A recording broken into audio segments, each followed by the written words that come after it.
Los ojos más bellos del mundo, son los que miraron al pobre pecador, estando yo perdido en pecados y en delitos. Sus ojos me miraron, la salvación me dio. Los ojos más bellos son los de mi Jesús, que cuando me miraron me dieron tierna luz. Un día en el Calvario su vida entregó, sus ojos me miraron, la salvación me dio. Un día ya en el huerto sus ojos lagrimearon, grandes gotas de sangre que la tierra cubrió. Por tu alma y la mía sus ojos casi lloraron, derramando su vida en su inmenso amor.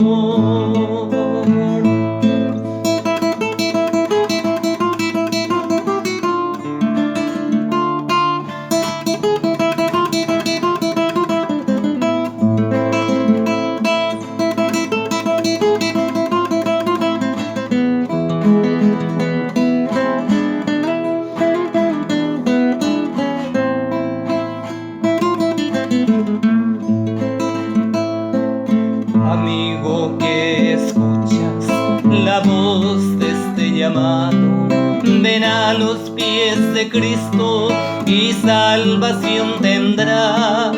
Mira sus ojos bellos y el fulgor de su mirada, que un día lloraron por darte vida y paz. Los ojos más bellos son los de mi Jesús, que cuando me miraron me dieron tierna luz. Un día en el Calvario su vida entregó, sus ojos me miraron, la salvación me dio. Un día en el Calvario su vida entregó, sus ojos me miraron,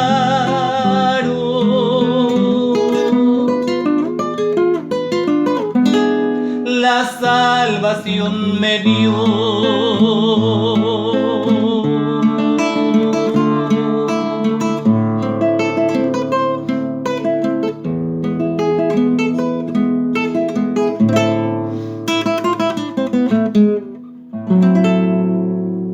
Especial de Pascua, muerte, sepultura y resurrección de nuestro Señor Jesucristo. Estamos ante los eventos muy conocidos para toda la humanidad e invaluables para todos los hijos de Dios, sobre mensaje lleno de amor de parte de nuestro Dios. El sufrimiento, la muerte y la resurrección de nuestro Señor Jesucristo. Recordamos nuestra condición como seres humanos, pues a causa del pecado de nuestros primeros padres, Adán y Eva, estábamos, como nos dice en Efesios 2:1, muertos en delitos y pecados. ¿Y qué podemos hacer? Necesitamos un Redentor, pues ¿quién puede acercarse a Dios en su propia justicia, no siendo ninguna? Nadie en lo absoluto. Y traeremos en memoria a Romanos capítulo 6, verso 23, porque la paga del pecado es muerte, mas la dádiva de Dios es vida eterna en Cristo Jesús, Señor nuestro. Y por la gracia de nuestro Dios, Él proveyó desde antes de los siglos la obra de la redención, para que los que no le conocen como Salvador puedan acceder a este plan maravilloso solo por la fe en esta obra consumada en la cruz del Calvario. Y para nosotros, como hijos de Dios, recordar el alto precio de nuestra redención, gracias a Dios por su don inefable. Como humanos estamos muertos en delitos y pecados, pero leemos en 2 Corintios capítulo 5, verso 19 en adelante, que Dios estaba en Cristo reconciliando consigo al mundo, no tomándoles en cuenta a los hombres sus pecados, y nos encargó a nosotros la palabra de la reconciliación. Verso 20, así que somos embajadores en nombre de Cristo, como si Dios rogase por medio de nosotros, os rogamos en nombre de Cristo, reconciliaos con Dios. Verso 21. Al que no conoció pecado, por nosotros lo hizo pecado, para que nosotros fuésemos hechos justicia de Dios en él. Así, señalaremos un resumen de los capítulos 26 al 28 del Evangelio de Mateo, para contemplar los momentos vividos por el Señor Jesús en llevar a cabo el plan de la redención. El Señor Jesucristo es allí visto como Rey. Es así que este reporte del cual estaremos contemplando es común a todos los registros del Evangelio, los cuales son tan importantes porque sin los mismos no habría habido buena noticia para los hombres. Así, remontándonos en el momento exacto de estos eventos, estaremos viendo que la gran noticia de que el precio de la compra de la salvación de la humanidad está a punto de ser pagada. Así que yendo hacia atrás en los sucesos de estos eventos, recordamos dos parábolas enunciadas por el Señor Jesús: el tesoro escondido y la perla de gran precio. Aquí vemos a qué tremendo costo hemos sido comprados y redimidos. Nunca el Maestro en su realeza ha sido más real o más magistral en estas aseveraciones que estaremos contemplando. ¿Ha sido más manifiesta su perfección absoluta o la distancia inconmensurable entre él mismo y todos los demás hombres? ¿Han sido más marcados que en aquellos últimos días de su historia llena de acontecimientos? Él es el monarca, el rey de todo lo que él contempla. Nunca, incluso en la derrota y la humillación aparentes, él es cada centímetro de un verdadero rey. Leemos en Mateo capítulo 13, verso 44. Además, el reino de los cielos es semejante a un tesoro escondido en un campo, el cual un hombre halla y lo esconde de nuevo, y gozoso por ello va y vende todo lo que tiene y compra aquel campo. El reino es aquí asemejado a un tesoro oculto en el campo. El campo es el mundo, como el Señor lo ha dicho, y tenemos prueba convincente de que el tesoro es Israel, más señalando a Israel como una nueva creación. A ellos le fue dada la promesa de ser peculiar o el particular tesoro para el Señor en la condición de obediencia, como se puede observar en Éxodo 19. Entonces David también nos comenta en el Salmo 135, verso 4, que el Señor ha escogido a Jacob para sí y a Israel por su particular tesoro. Pero cuando el Señor viene a reclamar su tesoro, este mismo está perdido entre las naciones, pues Dios los ha esparcido algunos cientos de años previamente. Él reconoció el hecho de que el tesoro estaba en el mundo, mas no pudo tomarlo. Debió primero vender todo lo que tenía, entregar toda su riqueza de gloria y poder y comprar su tesoro en la cruz. Él redimió al mundo entero, gustó la muerte por todos los hombres, y así compró el campo en el cual el tesoro estaba oculto. Leemos el pasaje en Hebreos capítulo 2, verso 9. Pero vemos aquel que fue hecho un poco menor que los ángeles, a Jesús, coronado de gloria y de honra, a causa del padecimiento de la muerte, para que por la gracia de Dios gustase la muerte por todos. Luego, Él lo esconde otra vez, es decir, hubo otro propósito en el esquema de Dios que había de ser cumplido antes que Cristo pudiera gozar como nueva creación a su pueblo Israel. Leemos en Mateo capítulo 13, verso 45. También el reino de los cielos es semejante a un mercader que busca buenas perlas. Verso 46, que habiendo hallado una perla preciosa, fue y vendió todo lo que tenía y la compró. Y es este propósito lo que la próxima parábola de la perla enfatiza. La presente edad ha entrado, como un paréntesis entre el pasado y sus tratos futuros de Dios con su tesoro Israel, quien después será desplegado como su posesión en el mundo. Leemos en 2 Corintios capítulo 8, 9, en donde describe que Él vendió todo para enriquecer a Dios por ser nuestro Redentor. Porque ya conocéis la gracia de nuestro Señor Jesucristo, que por amor a vosotros se hizo pobre, siendo rico, para que vosotros con su pobreza fueseis enriquecidos. Esta parábola se asemeja a la anterior, pues en algunos aspectos están estrechamente conectadas, pero ellas no significan la misma cosa. Ambas hablan del pueblo comprado del Señor, quienes son todos preciosos para Él, mas con bastante distinción entre ellas. La una, el tesoro, está oculto en el campo que es el mundo, mientras la otra, la perla y las perlas, son halladas en las profundidades del mar que tipifican las naciones. Lo último enfatizaría el hecho de que fue por causa de la novia, pues ella es la perla, que Él condescendió a la muerte de la cruz. Está escrito: las olas y oleadas de la ira de Dios fueron derramadas sobre Él. Leemos en el Salmo 42, verso 7 de la versión revisada, donde nos dice: un abismo llama a otro a la voz de tus cascadas. Todas tus ondas y tus olas han pasado sobre mí. Como Jonás, de quien él fue el antitipo en este respecto. Él exclamó en Jonás capítulo 2, verso 5, las aguas me circundaron, aún hasta el alma, la profundidad se cerró alrededor, las malezas se enredaron alrededor de mi cabeza. Y la versión revisada nos dice, las aguas me rodearon hasta el alma, rodeóme el abismo, el alga se enredó a mi cabeza. El Señor fue al mercader buscando buenas perlas, por lo tanto descendió al mar, donde halló una perla de gran precio, que él sacó del mar que señala la vieja creación.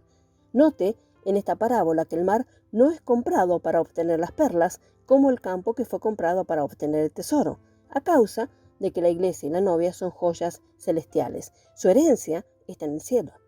Ellas son tomadas del elemento o condición en la cual son hallados y trasladados a otro. Además, las perlas se hallan en ostras, un duro terreno externo, el cual debe ser quitado antes de que su belleza pueda ser admirada. Las perlas son las únicas joyas conocidas que son desarrolladas en un organismo vivo. Un hecho muy significativo y maravilloso, un grano de arena en el costado de la ostra, lo cual causa molestia y fastidio. Es una sustancia extraña a aquella del organismo, por lo tanto, a causa de que no puede deshacerse del grano de arena, comienza a cubrirlo con la misma sustancia que es el nácar o madre de perla, que reviste el interior de la ostra. Ella continúa con esta obra hasta que la sustancia cesa de molestar a causa de que la irritación se desvanece. Ella llega a ser así como el organismo viviente. Así lo que parecía ser una injuria para la ostra resulta finalmente en la formación de hermosas gemas, buscadas en aguas profundas a lo largo del mundo. Ellas llegan a estar vestidas de belleza, puestas sobre ellas por la una que dañan.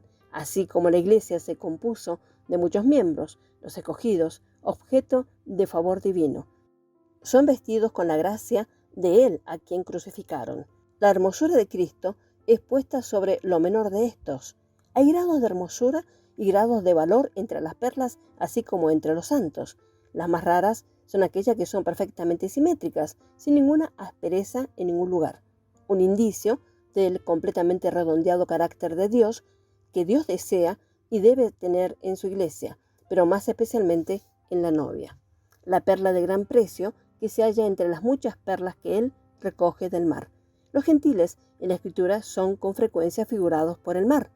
La hermosura de una perla es enteramente dependiente de los revestimientos que la ostra ponga sobre ella, no en absoluto del tamaño o forma que la pieza de arena.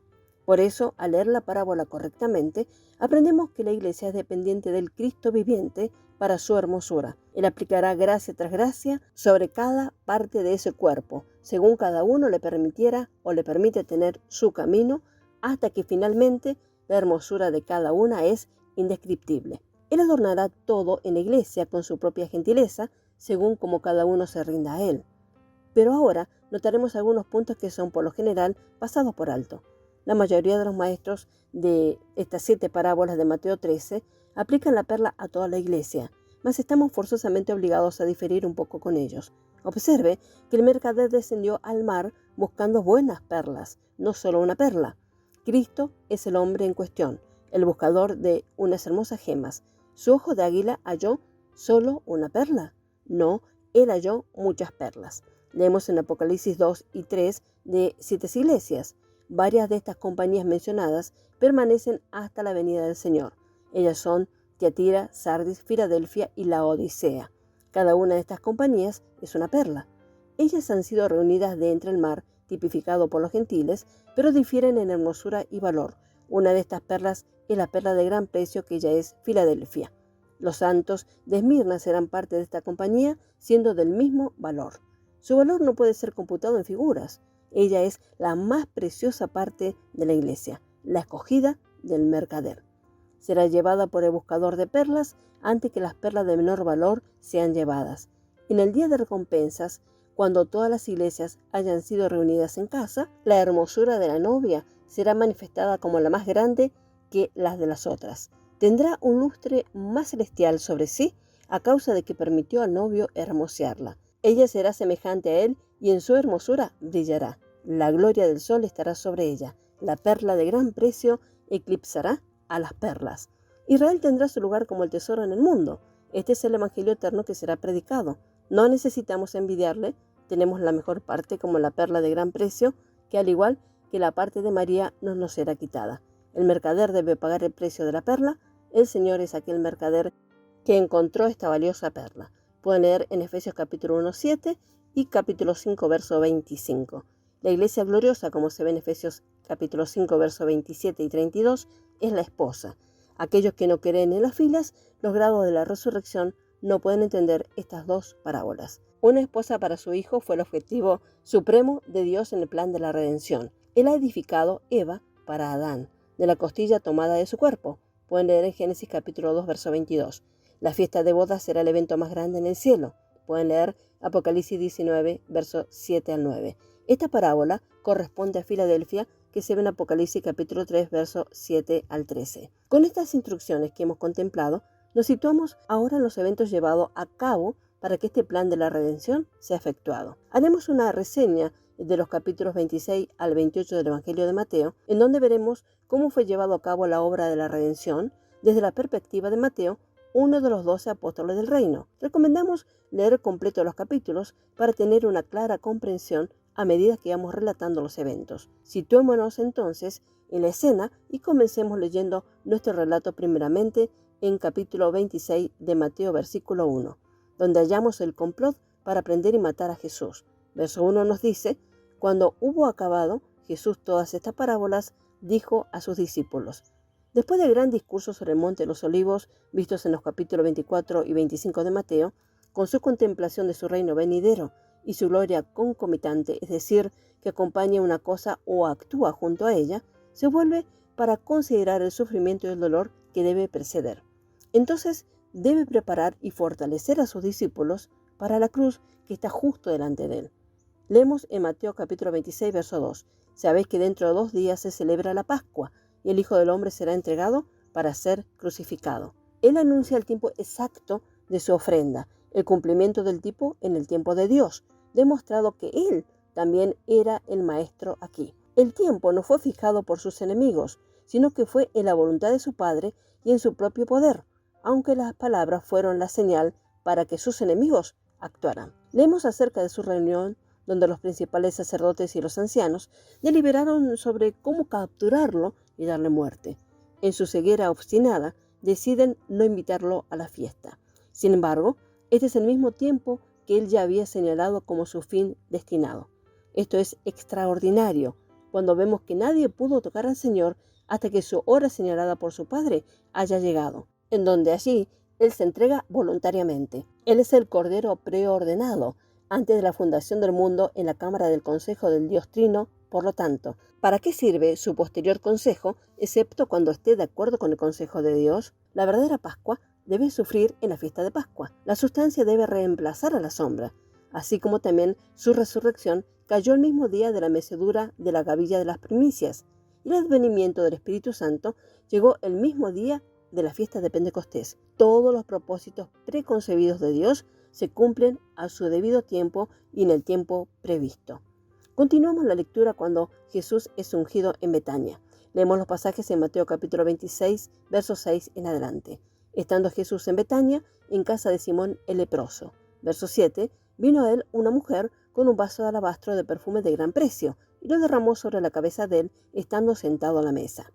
Ante los eventos que están por desarrollarse, tenemos ahora una interrupción preciosa, un tierno acto de devoción donde hallamos a una mujer la cual viene con un vaso de alabastro lleno de ungüento y derrama su rica fragancia, que es la expresión de su amor, sobre la cabeza de Cristo, mientras está sentado a la mesa de Simón, llamado leproso.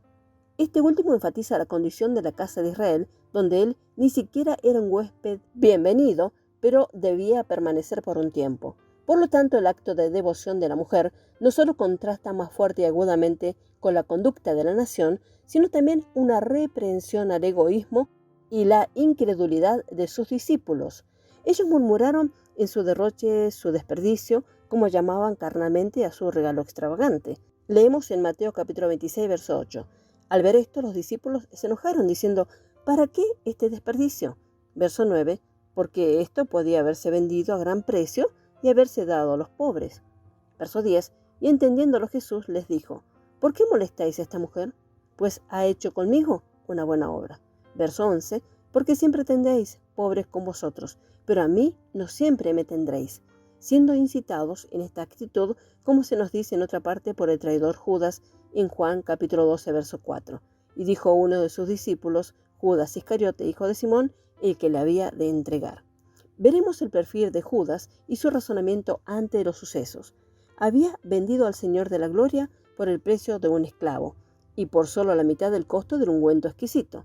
Sin duda fue la expresión anterior de dar de todo corazón lo que puso en acción el principio opuesto, del desdichado condenado hombre Judas, la herramienta de Satanás. Estaba empezando a ver todas sus esperanzas y ambiciones terrenales, por causa de la cual se había unido al rey, desmoronándose en la ruina. Y la derrota por las palabras de Jesús y la actitud de los gobernantes. Estaba convencido ahora de que Jesús iba a ser tomado. ¿Por qué no?, razona, obtener algo de la transacción. Hacía algún tiempo que había estado metiendo la mano en la bolsa y tomando para su propio uso lo que era para la vida de todos ellos. Pero ahora incluso su pequeño injerto estaba llegando a su fin. Así observamos en el perfil de Judas, ambicioso, oportunista. Para él era de vital importancia el precio del ungüento en la bolsa, porque él era ladrón. Podemos darnos cuenta entonces de la desilusión que sintió cuando el precio del ungüento, que no fue puesto en la bolsa. Él era el pobre, por el que tanto se preocupaba. Verdaderamente el corazón del hombre es engañoso y desesperadamente perverso. ¿Quién puede saberlo?, pregunta el profeta. Respondemos: nadie sino Dios.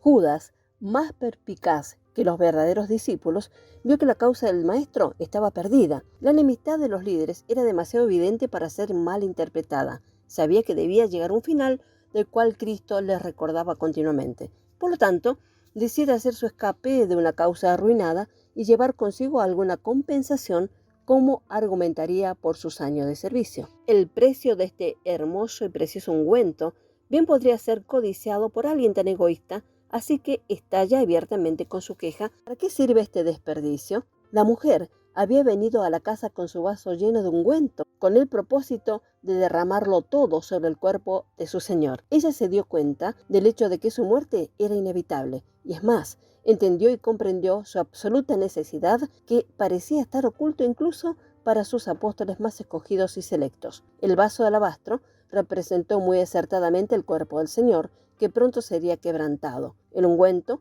expresó de la manera más perfecta la vida fragante que fue derramada en la cruz, ofrenda aceptable a Dios. Si ella entendió todo el significado de lo que estaba haciendo, no podemos confirmarlo, pero de esto estamos seguros. El Padre sabía y guiaba su mano, y así ella da testimonio incluso de la misma muerte, cuya fragancia llenará la casa de Dios para siempre.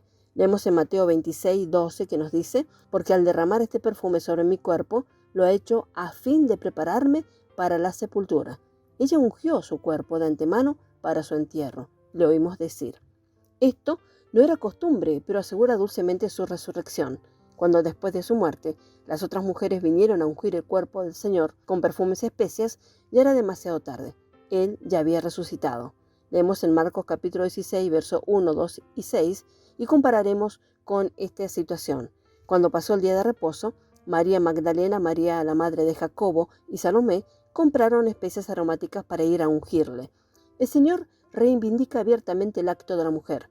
Ella probó su devoción en el mismo rostro de sus enemigos, lo que debe haber refrescado su verdadero corazón humano, ya afligido, exprimido por la traición de Judas y la perspectiva de la cercanía de la cruz.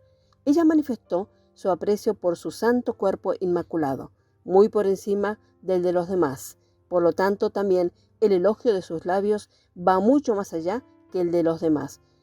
¿No habla este solo episodio con fuerza de diferentes compañías o rangos de creyentes?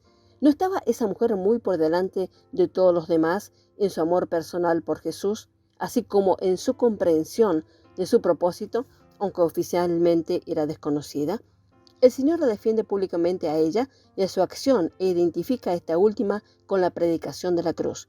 Leemos en Mateo 26, 13 que nos dice: de cierto os digo que donde quiera que se predique este evangelio, en todo el mundo también se contará lo que está hecho para memoria de ella.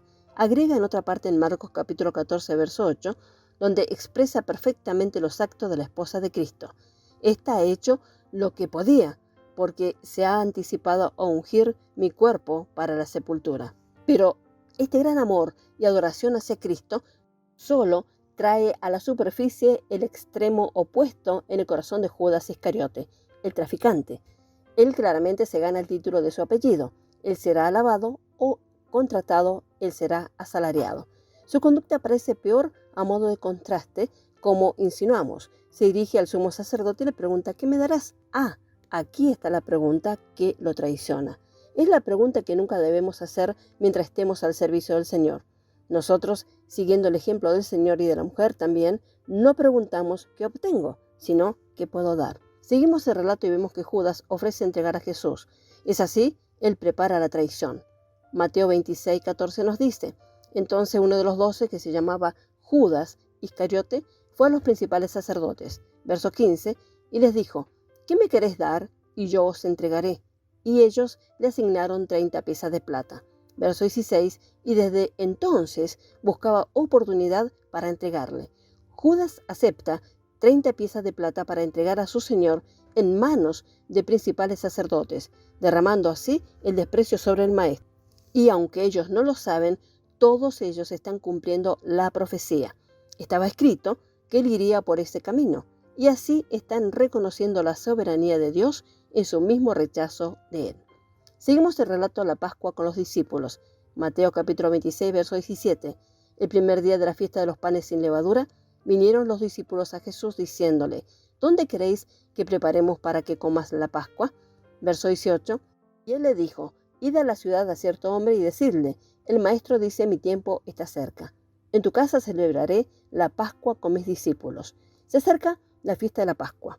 Es la última vez que se observará como la figura, porque la realidad ha llegado. El maestro sigue siendo el maestro, tranquilo, impertérrito, sin miedo, porque aunque desciende por la empinada pendiente del Calvario, sin embargo, es por su propia voluntad y elección. Él sigue siendo el rey. Mi tiempo está cerca. Es la palabra que le envía a un discípulo anónimo, ciertamente favorecido, que tiene el privilegio de recibir a su Señor por última vez mientras él está acampando en un cuerpo de barro. Leemos en Mateo 26, 19.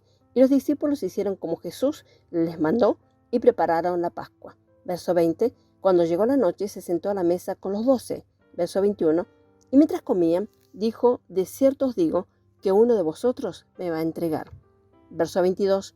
Y entristecidos en gran manera, comenzó cada uno de ellos a decirle: ¿soy yo, Señor? Verso 23. Entonces él respondiendo dijo: el que mete la mano conmigo en el plato, ese me va a entregar. Verso 24.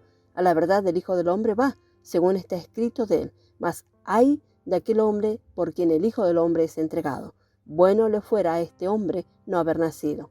Preparan la fiesta, y cuando llegó la noche se sentó con sus discípulos a comer el cordero asado, este cordero tipo del verdadero cordero. Todo esto representa tan maravillosamente la escena en el Calvario, donde la ira ardiente de Dios se derramó sobre la cabeza indefensa del sacrificio voluntario, el verdadero cordero de la propia provisión de Dios. Pero aquí está todavía el tipo, aunque la realidad no está muy lejos. De cierto os digo que uno de vosotros me traicionará. Exclama como si estuviera asombrado por la duplicidad. Los discípulos, apenados por la acusación, se preguntan cada uno: ¿soy yo, Señor? Judas es el más lento de todos para responder con su pregunta, formulada sin duda con certeza de la respuesta, pero con la apariencia de inocencia como el resto. Pero obsérvese que no se dirige a Cristo como Señor como los demás, sino como rabino, que es maestro. Mateo capítulo 26, verso 25. Entonces respondiendo Judas, el que le entregaba, dijo: ¿soy yo, maestro? Le dijo: tú lo has dicho. No podía llamar a Jesús Señor en verdad, porque esto solo es posible por el poder del Espíritu Santo. El que mete la mano conmigo en el plato es el traidor, es la respuesta. Aquel que tuvo el privilegio de partir el pan con el Señor, de compartir el mismo plato, lo traiciona. Este es el golpe más duro. Está escrito en el Salmo 41, verso 9. Aún el hombre de mi paz, en quien yo confiaba, el que de mi pan comía, alzó contra mí el calcañar. Después de esta acción, Juan añade una información más en Juan capítulo 13, verso 27. Y después del bocado, Satanás entró en él. Entonces Jesús le dijo: Lo que vas a hacer, hazlo más pronto. Si hubo alguna indecisión o lucha en su alma, entonces terminó, porque ante el terrible ay que acababa de ser pronunciado por el Señor sobre su traidor, él se va para cumplir su curso destinado. Él es así marcado como el hijo de perdición para siempre. Su caída fue paulatina, casi imperceptible, pero segura. Momento a momento, sus cadenas fueron remachadas y finalmente Satanás lo tuvo absolutamente bajo control. No había escapatoria de su captor. Tal es el proceso del endurecimiento del pecado. Por lo tanto, Judas es separado de los demás apóstoles antes de la fiesta conmemorativa. Vemos en el registro de Juan que habían sido contaminados por su presencia. Por lo tanto, la comida fue interrumpida para que Jesús pudiera lavarle los pies y así prepararlos para la comunión en la fiesta de amor que él ahora instituye. Mientras aún estaban comiendo del cordero figurativo, Jesús toma pan, bendice, parte y luego da a sus discípulos con estas palabras. Veremos entonces la institución de la Cena del Señor, Mateo 26, 26. Y mientras comían, tomó Jesús el pan y bendijo y lo partió, y dio a sus discípulos, y dijo, tomad, comed, esto es mi cuerpo. Verso 27, y tomando la copa y habiendo dado gracias, lo dio, diciendo, bebed de ella todos. Asimismo tomó la copa de vino, dando gracias, luego se la pasó a cada uno, diciendo, versículo 28, porque esto es mi sangre del nuevo pacto, que por muchos es derramada para remisión de los pecados. Él está hablando de su muerte, porque el cuerpo y la sangre separados pueden significar nada más. La sangre no tiene cabida en la nueva creación. Habla de una vida que depende de la comida y la bebida, una vida capaz de morir, aunque no necesariamente sujeta a la muerte. Después de la resurrección de Cristo, él habla de tener carne y huesos, y no carne y sangre. Pueden ver en Lucas 24, 39. Así que se enfatiza la sangre derramada por muchos. Por lo tanto, habla de muerte, no de vida. Recordamos a él en esta fiesta como lo que él era, el cordero del sacrificio, haciendo expiación por el pecado, convirtiéndose así en el hacedor de paz entre Dios y el hombre. Este es el significado principal de estos memoriales. El recuérdame del Maestro es el pensamiento predominante que debe controlarnos e influirnos a la celebración de la Pascua, más allá que cualquier otro motivo. Como alguien ha dicho, es una fiesta de no olvidarme, aunque también tenemos comunión con Cristo como el sustentador, así como el dador de la vida, cuando participamos de estos emblemas, el pan y el vino, en fe. Pero como dijimos, esto es un recuerdo de lo pasado, no conmemoramos lo que está presente. El comentario del apóstol Pablo sobre la última cena es una prueba positiva de esto, porque todas las veces que comáis este pan y bebáis esta copa, anunciáis la muerte del Señor hasta que Él venga. 1 Corintios capítulo 11, verso 26. La muerte del Señor es pasado. La muerte ya no se enseñorea más de Él, pero aunque es como muerto, que lo recordamos, sin embargo su resurrección está incluida, porque esperamos su segunda venida. Las dos venidas de Cristo se unen aquí, uno en humillación y muerte, el otro en poder y gloria. La cruz es así unida con la corona, y toda esta edad se abarca en estas pocas palabras también. Leemos en Mateo 26, verso 29. Os digo que desde ahora no beberé más de este fruto de la vid, hasta aquel día en que lo beba nuevo con vosotros en el reino de mi Padre. Él anhela participar con el gozo de su pueblo en asociación con ellos en el cielo, como la copa llena de bendición, la feliz consumación de lo que él sufrirá ahora mismo, la separación de ellos por la muerte. Después de esto, cantaron un himno. Era una costumbre en Israel y fueron todos juntos al Monte de los Olivos. Él les advierte sobre el camino de su fin destinado y cómo verán la cruz.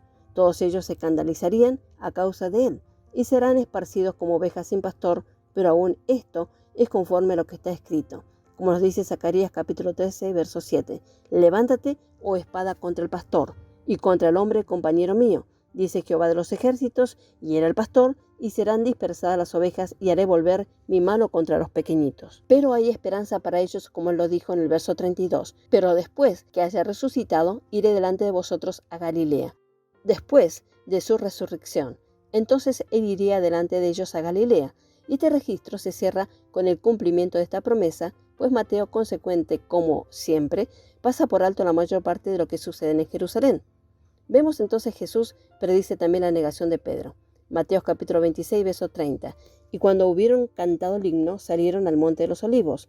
Verso 31. Entonces Jesús les dijo, todos vosotros os escandalizaréis de mí esta noche, porque escrito está, heriré al pastor y las ovejas del rebaño serán dispersadas. Verso 32, pero después que haya resucitado, iré delante de vosotros a Galilea. Verso 33, respondiendo Pedro le dijo, aunque todos se escandalicen de ti, yo nunca me escandalizaré. Verso 34, Jesús le dijo, de cierto te digo que esta noche antes que el gallo cante, me negarás 3 veces. Verso 35, Pedro le dijo, aunque me sea necesario morir contigo, no te negaré. Y todos los discípulos dijeron lo mismo. Él concentraría nuestra atención en la fase del reino del ministerio de Cristo. Pedro, el apóstol principal, ilustra más plenamente el significado de la ofensiva de la cruz. El quien profesa más ruidosamente su lealtad a Cristo es el quien falla más notoriamente. 3 veces él declara su lealtad al Maestro, y esta actitud la mantiene a las más seguras garantías claras y positivas del Señor. De lo contrario, pobre Pedro no es consciente de su propia debilidad. Es increíble hasta dónde puede llegar la avaricia al contemplar el perfil de Judas, pero también vemos el hermoso contraste con María de Betania en su amor y devoción al Maestro. Por ahora dejaremos por aquí, confiando plenamente en la guía del Espíritu Santo en el desarrollo solemne de todos estos eventos tan sentidos. El Señor bendiga ricamente a cada uno. Amén.